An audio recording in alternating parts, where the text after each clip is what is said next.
The Fox 2 investigative team is shining a light on horrible housing in St. Louis County, paid for by taxpayers. The head of the St. Louis County Housing Authority sat down with investigator Elliot Davis to explain how some of these awful units got past Housing Authority officials despite all that you are paying.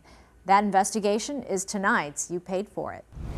The St. Louis County Housing Authority has a $70 million budget.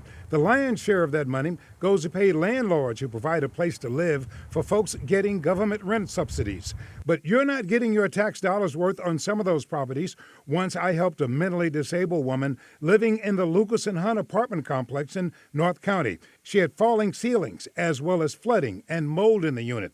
The Housing Authority got moving quickly to help the tenant after I called them about the problem. Today, for the first time, I sat down with the head of the St. Louis County Housing Authority to talk about people in a troubled apartment complex at your expense. How do we end up with situations where people are staying in such apartments in such bad shape that the Housing Authority is paying for? How does that happen? In the instance of a recent case that you and I worked on at Lucas and Hunt, it was just a matter of when did we get a call from the tenant, and when we get a call from a tenant about an issue in their unit, we go as quickly as we can out to take a look at it, assess the situation, and ask the landlord to make repairs. The Lucas and Hunt complex had a mixture of rent-subsidized and non-subsidized units. The problems here were so big, another member of our Fox 2 investigative team, Mitch McCoy, reported big troubles at other units at the same complex. He, too, talked to tenants who felt as though they were stuck with no help.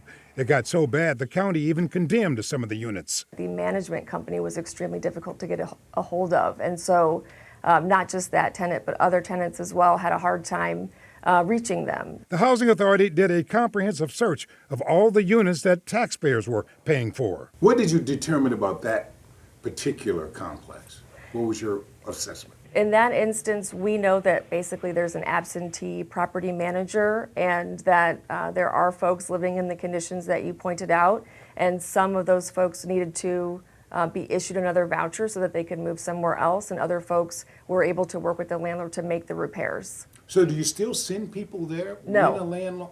Go ahead. we do not. We would not refer a client to go there again, no. Koenig says the Housing Authority subsidizes some 7,000 housing units, people on Section 8. She says they conduct regular inspections, but there's another huge problem. The issue is, right, there's a shortage of affordable housing on the market and a shortage of landlords who will rent to someone with a housing choice voucher or Section 8 voucher. So people end up in places like Lucas and Hunt Village. Regular inspections have been a problem for the Housing Authority, getting around to all the units with limited personnel. They're still recovering from the COVID pandemic when inspections had to be done virtually. The Housing Authority director says it is important for tenants to call when they have troubles, but some tenants tell us they did just that but couldn't get through to someone who would help. Often they called us. But I do have to add, once again, whenever I've called Director Koenig, she got right on the deal and solved the problem and made a way for the tenants to move away right away. I'll stay on top of this deal. After all, you paid for it.